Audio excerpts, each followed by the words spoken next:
गरीब बेटी की जादुई रोटी। रजनी, और कितनी देर लगाएगी? तेरे बापू कब से बैठे हैं, अब ले आ खाना। बस लाई माँ। रजनी को खाना लाता देखकर पिता किशन ने मुस्कुराहट से पूछा, अरे आज मेरी बिटिया ने क्या क्या बनाया है? बाबा, मैंने आपके लिए भिंडी की भुजिया बनाई है और सूखे आलू भी। फिर तो आज मैं पेट भर कर रोटी खाऊंगा। 2 तरह की सब्जी बनी देखकर ललिता बड़बड़ा उठती है।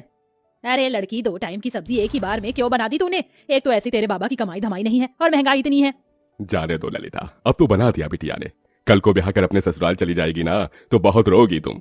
अब गुस्सा थूक दो और बिटिया के हाथों का खाओ, ये लो। किशन जैसे ही खाने का निवाला ललिता को खिलाता है, ललिता का मुंह चढ़ जाता है। आथू! अरे बेलुड़ी, आज फिर तूने रोटी जला दी। अरे तेरे दादा परदादा की आटा चक्की नहीं जो मुफ्त का आटा आता है, दाम देख कर खरीदना पड़ता है। रोज रोज जली रोटी बनाती है। यही हाल रहा तो पता नहीं ससुराल जाएगी तो कैसे बरसेगी। अरे बिटिया तू रो क्यों रही है? तेरी माँ तेरे भले के लिए ही कह रही है ना। मैं क्या करूं बाबा, मैं इतनी कोशिश करती हूँ गोल रोटी बनाने की, मगर आड़ी टेढ़ी बन जाती है और जैसे जब तवे पर सेकती हूँ तो आग से जल जाती है। देख रजनी, कल तुझे देखने लड़के वाले आ रहे हैं। अच्छा खासा घर द्वार है उनका। मैं नहीं चाहती कि ये रिश्ता हमारे हाथ से जाए, समझी? अगले दिन सरस्वती अपने परिवार के साथ रजनी को देखने आती है। रजनी नजरें झुकाए हाथों में चाय नाश्ता लिए आती है। जी नमस्ते, लीजिए।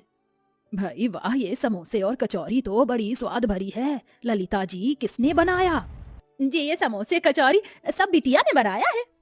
अरे वाह, ये तो सोने पर सुहागा हो गया। रूप की धनी तो है ही, खाना बनाने में तो हलवाई जैसा हाथ पाया है। अब तो आप शहनाई बजाने में देर मत कीजिए। मुझे अपने शुभम के लिए आपकी रजनी पसंद है। लड़के वालों के जाते ही किशन ने कहा, क्या जरूरत थी भाग्यवान उनको झूठ बोलने की, और इससे तो एक रोटी तक नहीं बनती। अगर सच बोल देती ना तो वो लोग रिश्ता तोड़कर चले जाते और इस तरह से इसका रिश्ता कहीं नहीं लगेगा। सारी जिंदगी कुंवारी बैठी रहेगी। अगर तुम्हारे पास लाखों का दहेज देने को हो तो ढूंढ लो नौकर चाकर वाला घर। अरे शादी के बाद ससुराल जाएगी तो धीरे धीरे सीख जाएगी। थोड़े दिन में रजनी ब्याह कर ससुराल आती है, जहाँ जेठानी चंद्रलेखा हुक्म चलाते हुए बोली, देवरानी जी, तो पहली रसोई में मटर पनीर की सब्जी, छोले और मीठे में खीर बनाना और पूरी की जगह पर रोटी बनाना। वो क्या है ना, हम सब रोटी खाने के शौकीन हैं। ये सुनकर गरीब रजनी दुविधा में आ जाती है और जैसे तैसे पहली रसोई की रीत निभाकर सबको परोसती है। रोटी का जला हाल देखकर सरस्वती ने कहा, रजनी बहू, ये कैसी जली पकी रोटी बनाई है? भट्टी में सेक कर लाई है क्या? वही तो माँ जी, ऐसी कोयले से काली रोटी तो कुत्ता भी ना खाए। अरे मैं तो गरीब घर की ये देख कर उठा लाई थी कि गरीब की बेटी को सुखी घर परिवार मिल जाएगा। जा चंद्रलेखा बहू, तू रोटी बना ला, क्योंकि इस गरीब की बेटी की तो बस की नहीं है एक रोटी भी बनाना। और तू मेरी गरीब बहू, जा जाकर इस रोटी को बाहर फेंक दे। सास से जली कटी सुनकर रजनी रोटी लेकर बाहर चली आई। मैं इस रोटी को फेंकूंगी नहीं, क्योंकि अन्न की बर्बादी होगी। किसी जरूरतमंद को दे देती हूँ। तभी एक उम्रदार बुढ़िया उसके पास चलकर आई। बेटी, रोटी खिला दो, बहुत भूखी हूँ। ये लो अम्मा, क्षमा करना, रोटी जरा जली हुई है और मेरे पास कोई सब्जी भी नहीं। मेरी पोटली में गुड़ है, उससे खा लूंगी। बुढ़िया हबड़ हबड़ कर रोटी खाने लगती है। तभी रजनी का परेशान चेहरा देखकर वो पूछती है, बेटिया तुम परेशान क्यों हो? अम्मा, मेरी लाख कोशिश करने के बाद भी मुझसे गोल और अच्छी रोटी नहीं बनती। मेरी जेठानी अच्छा खाना बनाती है, इसलिए रसोई पर एक अकेली उनका अधिकार जमा है। मेरी सास ने मुझे बहुत ताने दिए।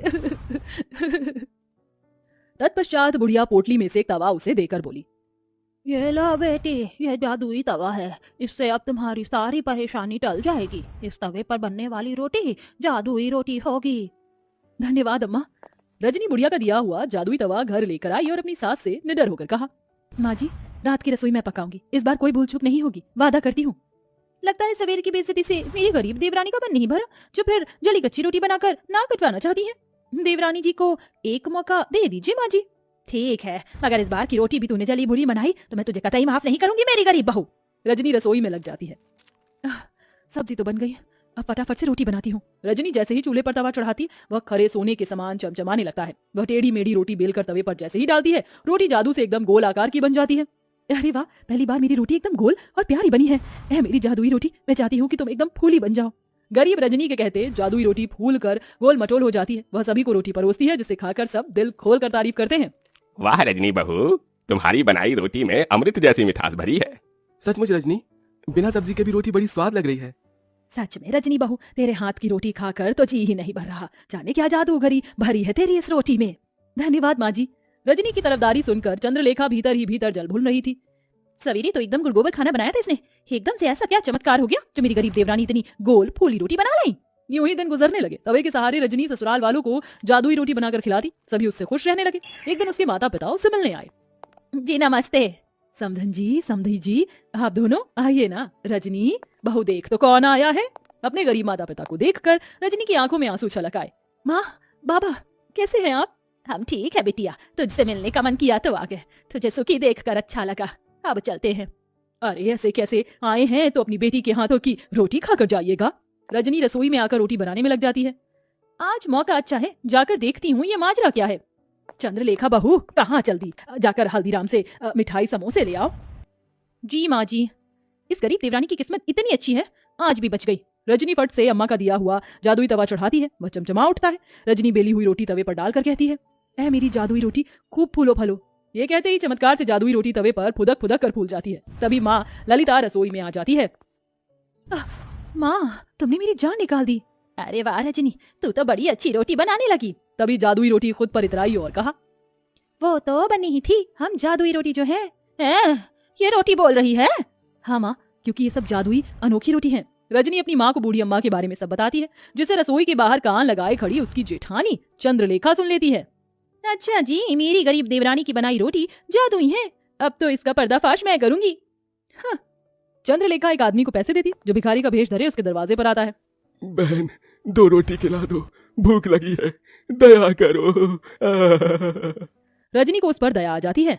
ठीक है भैया, जरा देर ठहरो, मैं रोटी लाती हूँ। रजनी रसोई में आकर रोटी बनाती है। जल्दी जल्दी से रोटी बेलकर तवे पर डालती हूँ। वो बेचारा भिखारी कितना भूखा था। चलो मेरे प्यारे तवे, जल्दी से मुझे जादुई रोटी बनाकर दे दो। इतने में चंद्रलेखा सरस्वती को लेकर रसोई में आ जाती है, जहाँ बेलन खुद ही चल रहा था और जादुई रोटी अपने आप ही बन रही थी। देखा सासू माँ, मेरी ये गरीब देवरानी जादूगरी जानती है। पता नहीं क्या टोना टोटका कर रही है, जो रोटी खुद ही बन रही है। नहीं नहीं माँ जी, जेठानी जी मुझ पर झूठा दोष लगा रही है, ये सच नहीं है। अरे मैं जो आंखों देखी देखूंगी, उससे ही तो सच मानूंगी ना। रजनी बहू, तू डाया तो नहीं? नहीं माँ जी। अपनी सच्चाई का सबूत देते हुए रजनी जादुई रोटी और तवे के बारे में सब बता देती है, जिससे दूध का दूध पानी का पानी हो जाता है। इसके साथ तवे का जादू भी चला जाता है। चंद्रलेखा बहू, तुमने जलन और बैर में रजनी बहू को गलत दिखाया। और रजनी बहू, तो क्या हुआ जो इस तवे का जादू चला गया? अब तुम्हें रोटी बनाना तुम्हारी सास सिखाएगी। माँ जी।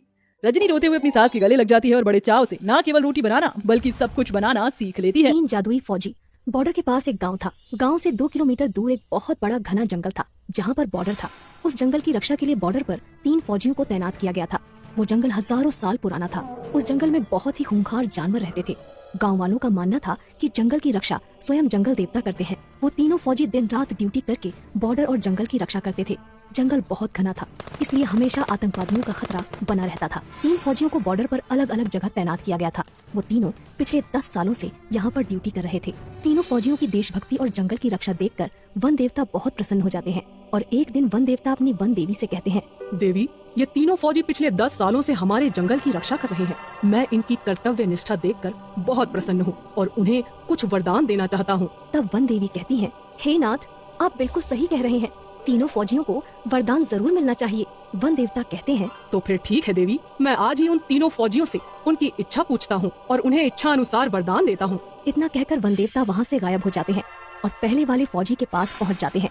वो पहला फौजी अचानक से वन देवता को देखकर आश्चर्यचकित हो जाता है और कोई जादुई भूत समझकर अपनी बंदूक से वन देवता को गोली मार देता है। लेकिन उसकी गोली से वन देवता को कुछ नहीं होता और वन देवता कहते हैं, रुको फौजी, मैं वन देवता हूँ। फौजी डरते हुए कहता है, प्रणाम देवता, मैंने आपको पहचाना नहीं, मुझे माफ कर दीजिए। तब वन देवता कहते हैं, कोई बात नहीं फौजी, तुम पिछले 10 सालों से लगातार इस जंगल की रक्षा कर रहे हो। मैं तुम्हारी कर्तव्य निष्ठा से बहुत प्रसन्न हूँ और तुम्हें एक वरदान देना चाहता हूँ। इतना सुनकर वो फौजी बहुत प्रसन्न होता है, लेकिन फिर वो सोच में पड़ जाता है कि वन देवता से क्या वरदान मांगूं। मुझे सोना चांदी मांगना चाहिए, लेकिन भला मैं सोना चांदी का करूँगा क्या? वैसे भी मेरी उम्र रिटायरमेंट होने को है। तब वन देवता कहते हैं, क्या सोच रहे हो फौजी? तुम जो भी वरदान मांगोगे मैं तुम्हारी इच्छा अवश्य पूरी करूँगा। तब वो फौजी कहता है, वन देवता, मैं सोच रहा हूँ क्या वरदान मांगू। तब वन देवता कहते हैं, मुझे कोई जल्दी नहीं है, तुम चाहो तो अच्छी तरह से सोचकर वरदान मांग सकते हो, तब तक के लिए मैं चलता हूँ। इतना कहकर वन देवता अंतर ध्यान हो जाते हैं। वन देवता के जाते ही वो फौजी लगातार सोच में पड़ जाता है कि उसे क्या वरदान मांगना चाहिए। वो अपने मन में सोचता है, मेरे पास भगवान का दिया हुआ सब कुछ है, एक अच्छी बीवी है, 2 बाल बच्चे हैं और सभी की जिंदगी खुशी खुशी गुजर रही है। मुझे अपनी देश की रक्षा के लिए कुछ मांगना चाहिए। वो पहला फौजी काफी देर तक सोच विचार करने के बाद वन देवता को पुकारता है। वन देवता तुरंत वहाँ प्रकट हो जाते हैं। बोलो फौजी, तुम्हें क्या वरदान चाहिए? तब वो फौजी कहता है, वन देवता जी, मेरे पास सब कुछ है, लेकिन आप मुझे एक जादुई बंदूक प्रदान करें। उस बंदूक से मैं जो कुछ भी मांगू मेरी वो इच्छा पूरी हो जाए। इसके बाद वन देवता कहते हैं, जैसी तुम्हारी इच्छा, मैं तुम्हें एक जादुई बंदूक प्रदान करता हूँ। इस बंदूक की मदद से तुम कुछ भी कर सकते हो। इसके बाद वन देवता उस फौजी को एक जादुई बंदूक प्रदान करते हैं और वहाँ से गायब हो जाते हैं। वन देवता के जाते ही वो पहला फौजी कहता है, मुझे इस जादुई बंदूक का टेस्ट करना चाहिए। मुझे बहुत तेज भूख लगी है, मुझे शाही खाना चाहिए। और इतना कहते ही उस फौजी के सामने बहुत सारा शाही खाना प्रकट हो जाता है। वो फौजी खाना खाने लगता है। इसके बाद वन देवता दूसरे फौजी के पास पहुँचते हैं। दूसरा फौजी उस समय जंगल के पास मौजूद एक तालाब में नहा रहा था। वन देवता को देखते ही वो फौजी थोड़ा घबरा जाता है और कहता है, अरे तुम कौन हो? तब वन देवता कहते हैं, घबराओ मत फौजी, मैं वन देवता हूँ। तुम पिछले 10 सालों से मेरे जंगल की देखभाल कर रहे हो। मैं तुम्हारी कर्तव्य निष्ठा से बहुत प्रसन्न हुआ हूँ और तुम्हें एक वरदान देना चाहता हूँ। तब वो दूसरा फौजी पानी से बाहर आता है और वन देवता को प्रणाम करते हुए कहता है, प्रणाम वन देवता, मेरे पास एक अच्छी नौकरी है, घर परिवार है, धन संपत्ति भी है, लेकिन मैं बहुत बूढ़ा हो गया हूँ, इसलिए मेरे शरीर में अब वो ताकत नहीं रही। तब वन देवता कहते हैं, तुम हमसे क्या चाहते हो फौजी? साफ साफ बताओ। तब वो दूसरा फौजी कहता है, वन देवता, आप मुझे एक जादुई छड़ी प्रदान करें जिससे मेरी हर इच्छा पूरी हो। वन देवता अपने जादू से एक जादुई छड़ी उस फौजी को दे देते हैं और वहाँ से गायब हो जाते हैं। जादुई छड़ी पाकर दूसरा फौजी बहुत खुश होता है और जादुई छड़ी से कहता है, हे जादुई छड़ी, मुझे फिर से जवान कर दो। और इतना कहते ही वो जादुई छड़ी उस फौजी को फिर से जवान और ताकतवर बना देती है। अपने ताकतवर शरीर को देखकर वो फौजी सब कुछ भूल जाता है और अहंकार में आकर जादुई छड़ी से कहता है, जादुई छड़ी, मेरे चारों तरफ बहुत सारे आतंकवादियों को खड़ा कर दो ताकि मैं सबको मार सकूं। इतना कहते ही उस फौजी के चारों तरफ बहुत सारे आतंकवादी प्रकट हो जाते हैं। फौजी अपनी बंदूक से एक आतंकवादी को गोली मार देता है, लेकिन इससे पहले कि वो फौजी सारे आतंकवादियों को गोली मारता, सभी आतंकवादी मिलकर उस फौजी पर गोलियां चलाने लगते हैं और उस फौजी की मौत हो जाती है। इसके बाद वन देवता तीसरे फौजी के पास पहुंच जाते हैं। इस समय तीसरा फौजी सो रहा था क्योंकि वो रात भर बॉर्डर पर ड्यूटी करता था। वन देवता उस तीसरे फौजी के सपने में आते हैं और कहते हैं, उठो फौजी, कुछ लोग जंगल में पेड़ काट रहे हैं, जाओ और जाकर उनको रोको। इतना सुनते ही वो तीसरा फौजी अचानक नींद से जाग जाता है, लेकिन उसे अपने आसपास कोई नहीं दिखाई देता। वो कहता है, कहीं मेरा सपना सच तो नहीं था, मुझे जंगल में जाकर देखना चाहिए। वो फौजी तुरंत अपनी बंदूक उठाकर अपने इलाके में छानबीन करने के लिए जंगल में निकल पड़ता है। तभी उसे सामने 2 लोग पेड़ काटते हुए दिखाई देते हैं। फौजी चिल्लाकर कहता है, कौन हो तुम लोग और इस जंगल में आने की हिम्मत कैसे हुई? फौजी दौड़कर उन दोनों को पकड़ लेता है और कहता है, अगर आज के बाद तुम लोग इस जंगल में दिखाई दिए तो मैं तुम्हें पुलिस के हवाले कर दूंगा। इसके बाद वो दोनों आदमी वहाँ से भाग जाते हैं। तभी अचानक वन देवता वहाँ प्रकट हो जाते हैं। वाह फौजी वाह, तुम्हारी वजह से ये जंगल सुरक्षित है। मैं वन देवता हूँ और तुम्हारी कर्तव्य निष्ठा देखकर मैं तुम्हें एक वरदान देना चाहता हूँ। मांगो फौजी, तुम क्या मांगना चाहते हो? तीसरा फौजी थोड़ा सोच विचार करके वन देवता से कहता है, वन देवता, मैं जब भी अपनी वर्दी पहनकर बॉर्डर पे जाऊं तो मुझे कोई देख न पाए, मैं अपनी वर्दी पहनकर गायब हो जाऊं। तब वन देवता कहते हैं, एक बार और सोच लो वत्स, तुम चाहो तो कुछ और भी मांग सकते हो। वो तीसरा फौजी थोड़ा अड़ियल था। वो वन देवता से यही वरदान देने को कहता है। वन देवता उसे वरदान देकर वहाँ से चले जाते हैं। अब वो फौजी जैसे ही अपनी वर्दी पहनता था वो किसी को दिखाई नहीं देता था। तभी जंगल में वहाँ आतंकवादी आ जाते हैं जो दूसरे फौजी ने जादुई छड़ी की मदद से प्रकट किए थे और फौजी उन्हें देख लेता है, पर वो फौजी किसी को दिखाई नहीं देता क्योंकि उसने अपनी वर्दी पहन रखी थी। फौजी अपनी बंदूक उठाता है और एक एक करके सारे आतंकवादियों को मार देता है।